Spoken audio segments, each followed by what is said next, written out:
Hello students, good evening to all. I hope आप सभी अच्छे होंगे। आप सभी का स्वागत है आपके अपने यूट्यूब चैनल जियोग्राफर संदीप। हम यहाँ पर डिस्कस कर रहे हैं स्टूडेंट्स हिस्ट्री। हिस्ट्री में जो आज पार्ट हम डिस्कस करेंगे वो है 5। Part 5, print culture and modern world. जो मुद्रण तकनीकी, जो मुद्रण संस्कृति और आधुनिक वर्ल्ड के बारे में, आधुनिक दुनिया के बारे में हम डिस्कस कर रहे हैं। इसमें हम अभी तक फर्स्ट जो प्रिंटिंग स्टार्ट हुई, जो वुडन ब्लॉक्स पे, चाहे चाइना, जापान से स्टार्ट करके फिर इटली यानी यूरोपियन कॉन्टिनेंट में, और उसी के साथ आगे बढ़ते बढ़ते हमने कैसे देखा कि वहाँ के जो लोकल, यूरोप में लोकल, जैसे फ्रेंच रिवॉल्यूशन, यूरोप में नेशनलिज्म किस तरह से लोगों में उसकी भावना डेवलप हुई, उसकी जो फीलिंग्स डेवलप हुई, और उसमें प्रिंट जो है कल्चर का क्या इम्पोर्टेंट रोल थे, वो हम अभी तक डिस्कस किया। अब हम देखेंगे, शिफ्ट होंगे इंडिया की तरफ।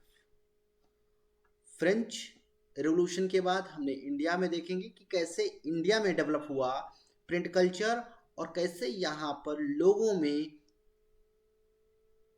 वो अपने को इंटीग्रेट किया, और कैसे यहाँ के लोगों को, पीपल्स की हेल्प हुई, और कैसे लोगों ने अडॉप्ट किया और किस नजरिए से उसको देखा।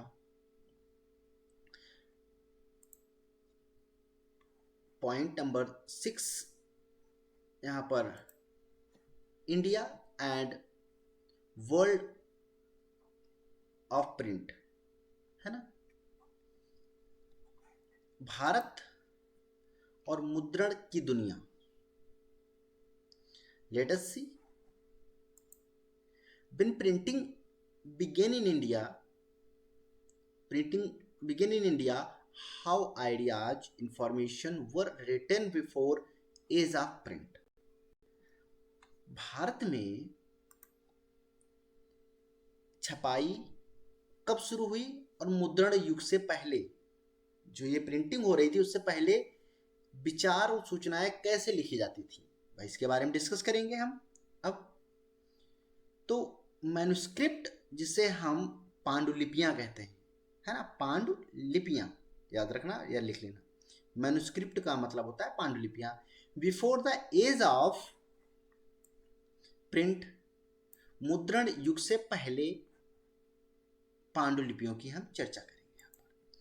India had a very rich and old tradition of hand retain manuscripts in Sanskrit language, Arabic, Persian, as well in various vernacular languages.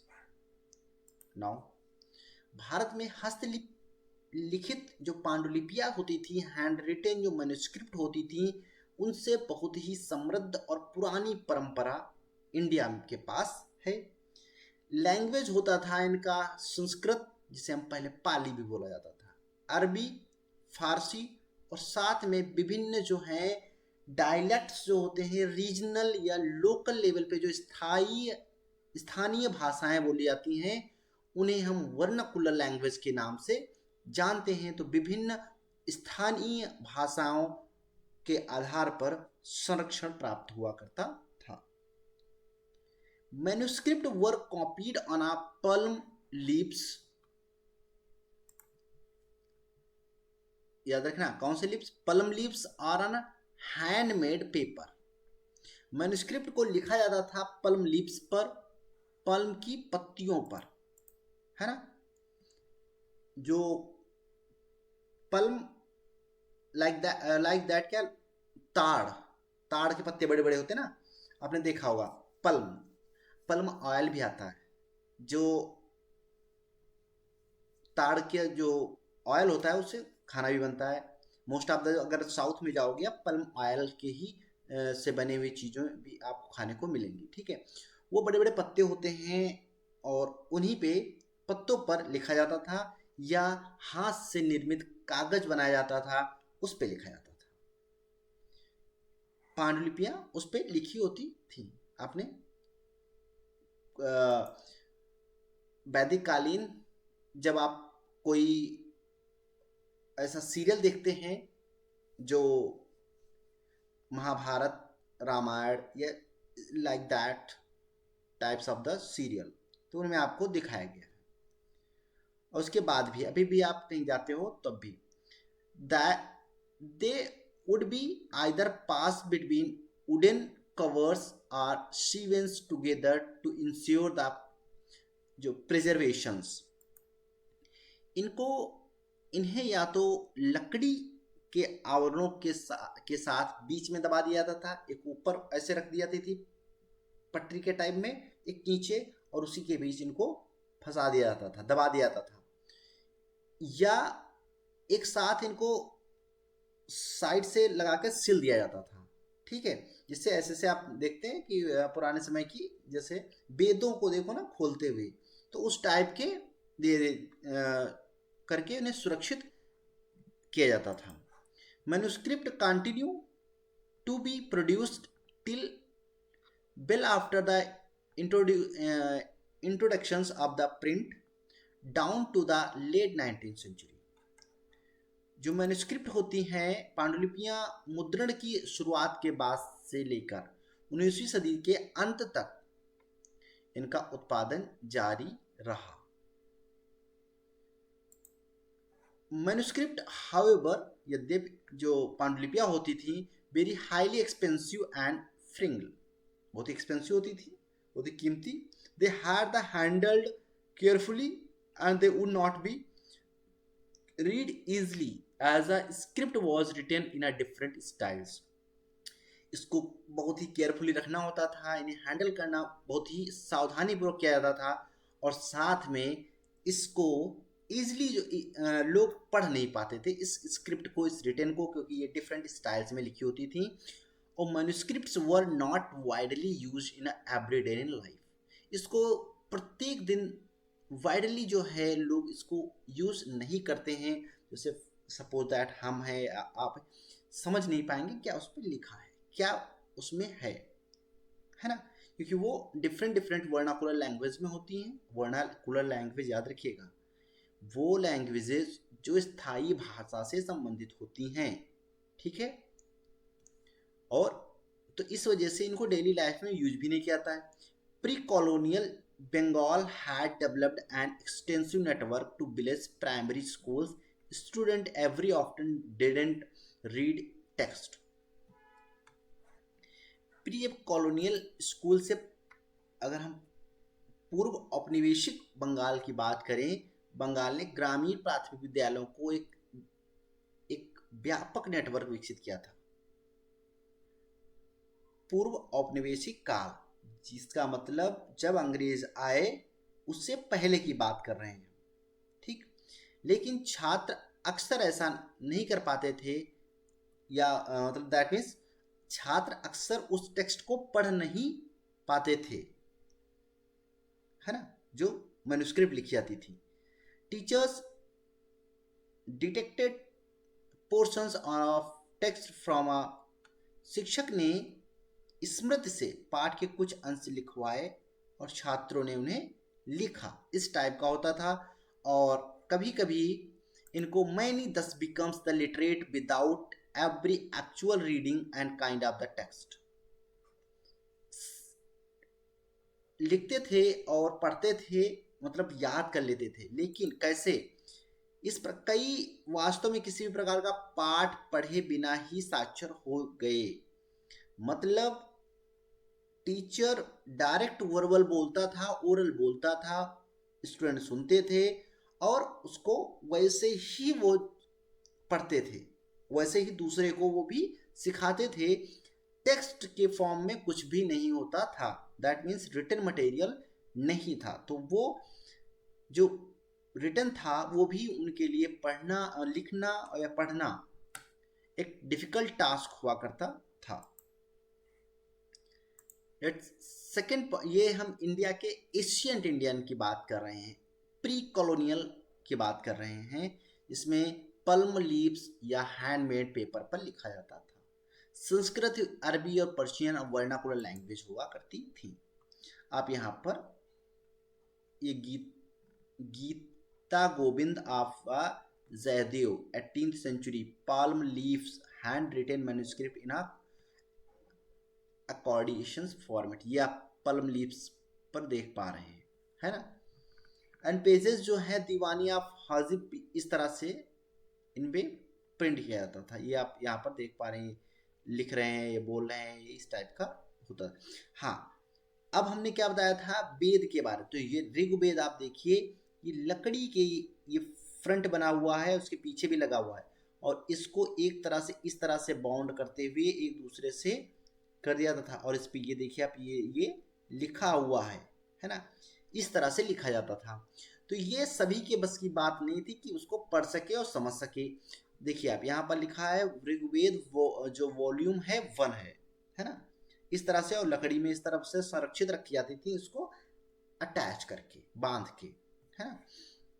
I think आप समझ गए होंगे जो हम अभी वहां पर डिस्कस कर रहे थे पल्म ऑयल की, और सॉरी पल्म जो लीव्स हुआ करती थी, और हैंड रिटन जो हैंडमेड जो पेपर हुआ करते थे, और वुडन के उससे उनको एक पास किया जाता था और एक उससे बांध दिया जाता था, इस तरह से बाउंड कर दिया जाता था ताकि ये सुरक्षित नहीं रहे, ये खराब ना हो। Now print comes to India.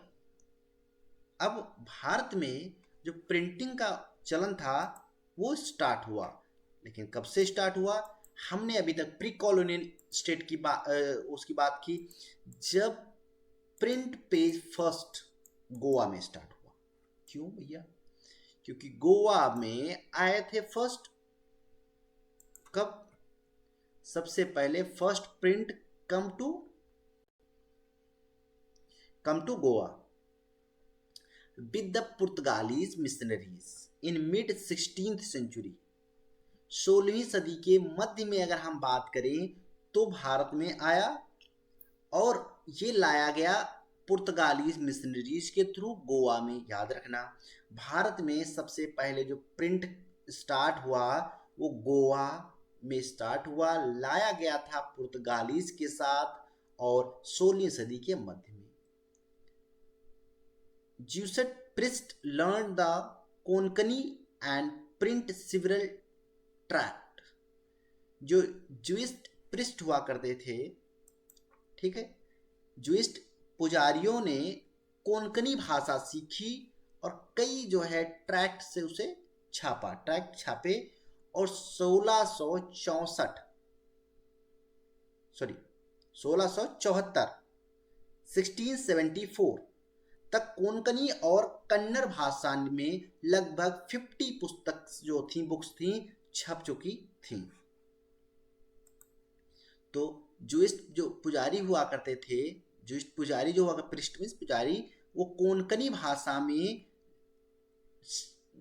Several tract जो है छापे, और 1674 है ना, 1674 तक 50 बुक्स छप चुकी थी कोंकणी और कन्नड़ भाषा में, है ना, कोंकणी और कन्नड़ भाषा में। ठीक, कैथोलिक प्रिस्ट, है ना। अब हम बात कर रहे हैं यहाँ पर कैथोलिक प्रिस्ट की।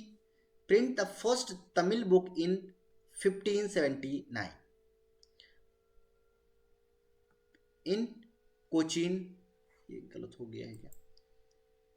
1569 फर्स्ट 1600, ये इसको आप मत लिखिएगा, मे भी 1600 होगा, ये कुछ यहाँ पर कंफ्यूजन है, इसको हम क्लियर करके आपको बता देंगे, ठीक है। इसको आप अभी कंसिडर, लेकिन हाँ इतना लिख लीजिएगा, तमिल बुक जो है, पहली तमिल बुक प्रिंट की थी तमिल बुक कोची, और उससे पहले कोंकणी और कन्नड़ दो हो चुकी थी, दो भाषा में। तमिल की जो है फर्स्ट हुई, ठीक है। ये वैसे 1600 होना चाहिए, क्योंकि आप यहाँ पर देख पा रहे हैं 1600 से स्टार्ट हुआ था, ठीक है।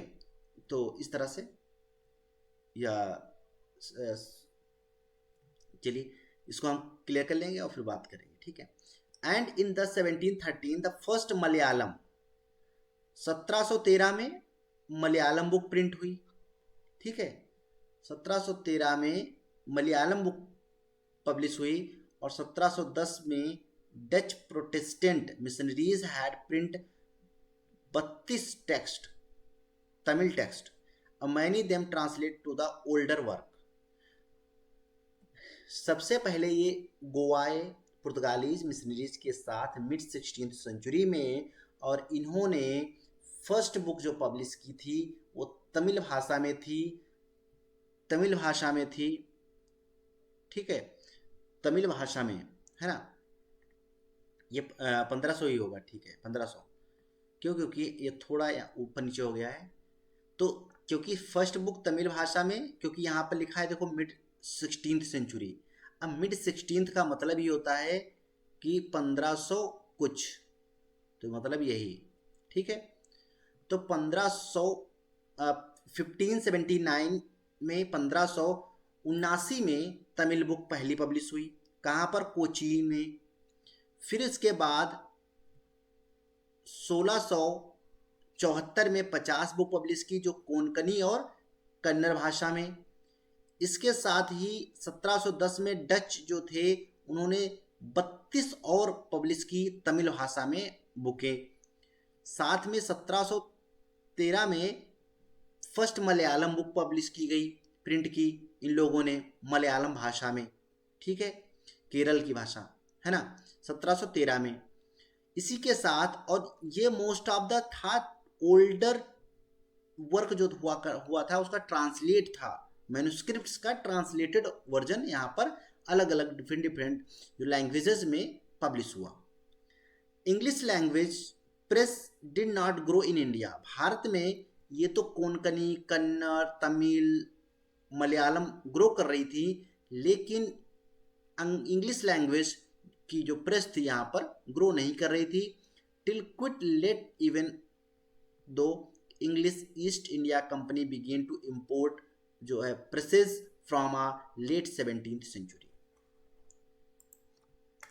क्योंकि भारत में अंग्रेजी भाषा की जो प्रेस बहुत देर तक विकसित नहीं हुई, भले ही ईस्ट इंडिया कंपनी ने 17वीं शताब्दी के अंत से प्रेस का आयात करना शुरू कर दिया था, लेकिन फ्रॉम द 1780, ठीक है, 1780 James Augustus Hickey began edit Bengal gazette.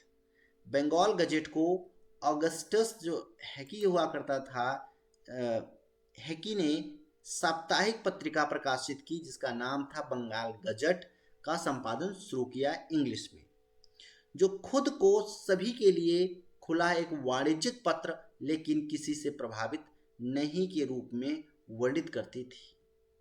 इसी के साथ हैकी published a lot of the advertisements. हैकी ने बहुत सारे विज्ञापन प्रकाशित किए जिसमें दासों के आयात और बिक्री से संबंधित विज्ञापन भी सम्मिलित हुआ करते थे, ठीक है। Hickey published advertisement related to the import and sale of the slaves. इस तरह से आर्टिकल जो है न्यूज के उसमें इन्होंने बंगाल गजेट के नाम से पब्लिश करना स्टार्ट कर दिया। बिगिन 1780 में आपसे पूछा जाएगा बंगाल गजेट किसने स्टार्ट किया था, तो ऑगस्ट हैकी ने स्टार्ट किया था, ठीक है। इसमें कॉमर्शियल पेपर थे जो कि सभी के लिए ओपन थे, और साथ में इंपोर्ट और सेल, बेचने के जो से रिलेटेड स्लेव्स जो बंधुआ मजदूर हुआ करते थे उनसे रिलेटेड चीजें पब्लिश की। Governor general Warren Hasting persuade the Hackey and encourage the publication of official censored newspapers that would counter to flow of information, damage image of the colonial government. हैकी ने बहुत सारे ऐसे विज्ञापन प्रकाशित किए जिसमें दासों का आयात निर्यात से संबंधित शामिल हुआ करता था। इससे गवर्नर जनरल जो वॉरेन हेस्टिंग थे ने हिक्की पर अत्याचार किया और आधिकारिक तौर पर स्वीकृत समाचार पत्रों के प्रकाशन को प्रोत्साहन किया जो औपनिवेशिक सरकार की छवि के नुकसान पहुंचाने वाली जानकारी के प्रवाह का मुकाबला कर सकते थे, ऐसी चीज़ें फ्लो करने की बात की। There were Indians to be began to publish, ऐसे भारतीय भी थे जिन्होंने भारतीय समाचार पत्र प्रकाशित करना शुरू किए, क्योंकि अब प्रिंटिंग आ गई थी। तो इन्होंने तो हैकी को बोला और हैकी से वॉरेन हेस्टिंग्स ने जो ऐसी न्यूज को काउंटर किया जो सेंसर्ड न्यूज हुआ करती थी ईस्ट इंडिया कंपनी के जो खिलाफ, उसको काउंटर करने के लिए इंफॉर्मेशन पब्लिश की ताकि उस डैमेज को कंट्रोल किया जा सके। और उसी के समय भारत में इंडियन जो है न्यूज़पेपर भी पब्लिश होने लगे। First to appear was weekly Bengal Gazette through by the Bal Gangadhar Bhattacharya. बाल बंगाल गजेट हिंदी में न्यूज़पेपर, इंडियन न्यूज़पेपर पब्लिश हुआ, गंगाधर भट्टाचार्य ने पब्लिश किया, who was close to the Rammohan Roy. ठीक है, राममोहन रॉय के जो क्लोज हुआ करते थे, उन्होंने गंगाधर भट्टाचार्य ने बंगाल गजेट फर्स्ट जो है इंडियन पेपर जो न्यूज़पेपर था उसे पब्लिश करना स्टार्ट कर दिया। Now religious reforms and public debates, India में भी ऐसा ही स्टार्ट हुआ, क्योंकि इंडिया में भी भाई बातें चल रही थी, इंडिया में भी कॉलोनियल पावर थी। तो इस तरह से और काफ़ी सारी उसमें विभिन्नताएं भी देखने को मिलती थी, जैसे धार्मिक सुधार और सामाजिक जो कुरीतियाँ बहुत मिलती थी। तो इसीलिए रिलीजियस रिफॉर्म्स और पब्लिक डिबेट्स के बारे से रिलेटेड कुछ चीज़ें पब्लिश होना स्टार्ट हो गई, जैसे different groups control confront the changes happening within a colonial society in a different way and offer to the variety view of interpretation of the belief of different religion। विभिन्न समूहों ने अलग अलग तरीकों से अपने औपनिवेशिक समाज के भीतर हो रहे परिवर्तन का सामना किया और विभिन्न धर्मों की मान्यता की कई नई व्याख्या पेश की, जैसे धर्म क्या है, ऊंच नीच क्या है ना, ब्राह्मण क्षत्रिय वैश्य शूद्र, ये जो ऑर्डर था, सोशल ऑर्डर भी इंडिया में था, जैसे यूरोप में बात करते हैं हम लोग, उसी तरह इंडिया में भी उसको समाप्त किया गया। उसके बीच जो कुरीतियाँ चल रही थी या अंधविश्वास जो हो रहे थे, उसके खिलाफ जो है इस तरह से एवेट जब पब्लिश होने लगी तब लोग जागरूक होना स्टार्ट हो जाते हैं। These debates were carried in a public out in public and in print. अब ये डिबेट आज भी आप देखते हो, बहुत सी चीज़ें निकलती रहती हैं कि ये सही है, ये गलत है, ये नहीं गलत, ये चीज़ें ऐसी हैं। तो उसी तरह से न्यूज़पेपर में भी पहले प्रिंट करके चीज़ें बताई जाती थी और सब कुछ हुआ। प्रिंटेड जो है ट्रैक्ट्स और newspapers not only spread a new ideas but they saved the natural debates, nature of debate. जैसे हमने देखा कि यूरोप में ये चीज़ें प्रिंट सिर्फ लोगों के विचार को बढ़ाते नहीं, मतलब बढ़ाते या उससे कोई इतना प्रभाव नहीं पड़ रहा था, लेकिन लोगों के जो माइंडसेट थे, जो आइडिया थे, जो थिंकिंग पावर थी, उसको सेव कर रहे थे, उसमें आकार कर रहे थे, उनकी जो क्षमता थी उसको विकसित कर रहे थे और नया दृष्टिकोण उत्पन्न कर रहे थे डिबेट का, कि आप डिबेट नए बेस से कीजिए, न कि oldest way. New idea emerge through these classes of opinions. इस तरह के जो क्लास हो रहे थे उससे नए आइडिया जन्म ले रहे थे और जो आपको देखने को मिल जाएंगे। This was time of intense controversies between social and religious reforms and the Hindu orthodox over matter like जो widows, immolations, monotheism and brahminical जो priesthood and idolatry है ना। इस तरह से अगर हम बात करें तो भारत में जो विचारों में नए विचार उत्पन्न हो रहे थे, उदय हो रहे थे, तो इनके बीच टकराव हो रहा था, पुराने और नए विचारों के बीच। अब इसी के साथ हिंदू में जो एक मान्यता जो थी, रूढ़वादिता थी, जैसे विधवा विवाह, एकेश्वरवाद, ब्राह्मणवादी, पुरोहितवाद, मूर्त पूजा जैसे मामलों पर सामाजिक और धार्मिक सुधारकों और हिंदू रूढ़वादियों के बीच तीव्र विवादों का समय था। राजा राम मोहन राय, ठीक है, राम मोहन राय पब्लिश द शब्द कौमुदी, संबत कौमुदी, है ना। तो संबत जो कौमुदी 1821 में राम मोहन राय, राजा राम मोहन, जो राजा बाद में कहा गया, तो राजा राम मोहन राय, राजा बाद में बने थे, इनका नाम, इनको टाइटल दिया गया था, लेकिन राम मोहन राय ने 1821 में संवत कौमुदी प्रकाशित की और हिंदू रूढ़वादियों, जो रूढ़वादिता थी, समाचार पत्रिका की शुरुआत की। और to oppose his opinion from 1822, इन्होंने राय का विरोध करना 1822 से 2 फारसी समाचार पत्र प्रकाशित हुए, जिसमें जामे जहोनामा और शमसुल अखबार। तो इसमें पर्शियन न्यूज़पेपर्स पब्लिश है, जामे जहानामा एंड शमसुल अखबार। In the same year Gujarati newspaper the Bombay समाचार मेड इज द अपीयरेंस। तो गुजराती न्यूज़पेपर बॉम्बे समाचार, जामे जहानामा एंड शामसुल अखबार जैसे पत्र प्रकाशित होने लगे। उल्मा क्या होता था? उल्मा एक इस्लामिक लॉ था, body of Islamic law, legal scholars of Islam and the Sharia. वो लोग जो लीगल स्कॉलर होते थे शरिया के और जो लॉ बनाते थे, ठीक है। और फतवा वो चीज़ होती थी, इसको हम आगे, फतवा वो होती थी जो legal pronouncement of Islamic law usually given a mufti legal scholars to be clarify issue on which the law of uncertain. लोग फतवा जारी कर दिया गया आपके खिलाफ, यानी उनको मुफ्ती दी गई, यानी इस पर्टिकुलर रीजन से निकालने की बात की जाती थी, ठीक है। तो उस तरह की बात होती थी। और उल्मा एक लीगल स्कॉलर्स का जो एक ग्रुप होता था, जिसे हम शरिया भी बोलते थे। ये एक बॉडी होती थी इस्लामिक लॉ की, है ना। इन द नॉर्थ इंडिया, अगर हम उत्तर भारत की बात करें, तो उत्तर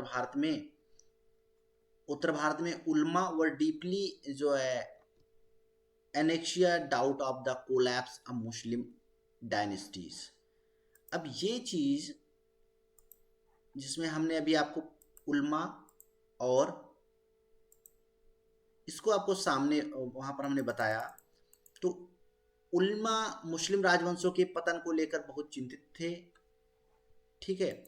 उन्होंने they use the chief lithographic presses and publish a Persian and Urdu translations, holy sculptures and printed religious newspaper and tracts. इन लोगों ने लिथोग्राफिक प्रोसेस जो है स्टार्ट किया। इन्होंने सस्ते लिथोग्राफिक प्रेस का इस्तेमाल किया और पवित्र ग्रंथों के फारसी और उर्दू अनुवाद प्रकाशित किए और धार्मिक समाचार पत्र और ट्रैक्ट मुद्रित जो है प्रवाह किया। थर्ड पॉइंट है 1867 में स्थापित जो है देवबंद सेमिनरी ने हजारों फतवे प्रकाशित किए, जिसमें मुस्लिम पाठकों को बताया गया कि उन्हें अपने रोजमर्रा के जीवन में कैसे व्यवहार करना चाहिए और इस्लामी सिद्धांतों के अर्थ समझाए गए। Among Hindus to print the encouraged, हिंदुओं में भी प्रिंट ने धार्मिक ग्रंथों को पढ़ने को प्रोत्साहित किया, विशेषकर स्थानीय भाषाओं में। और 16वीं सदी में तुलसीदास कृत रामचरितमानस का पहला मुद्रित संस्करण 1810 में कलकत्ता से निकला। अब तो आप यहां पर देख लो, तुलसीदास रामचरितमानस, आप तुलसीदास का फर्स्ट जो एडिशन था, पहली जो बुक पब्लिश हुई, वो 16th सेंचुरी टेक्स्ट जो कि कलकत्ता से 1810 में पब्लिश हुई, है ना। पहली वो पुस्तक 16th सेंचुरी में टेक्स्ट, और ये आई कब? कलकत्ता में 1810 से। फ्रॉम द 1880 1880 के दशक में Naval Kishore press eight Lucknow, Naval Kishore press Lucknow में स्थापित की गई, and Shri Venkateshwara press in Bombay, और श्री वेंकटेश्वर प्रेस बॉम्बे में पब्लिश स्थापित हुई और पब्लिश करती थी numerous religious text in our vernaculars. छोटे छोटे जो रीजनल लेवल पे जो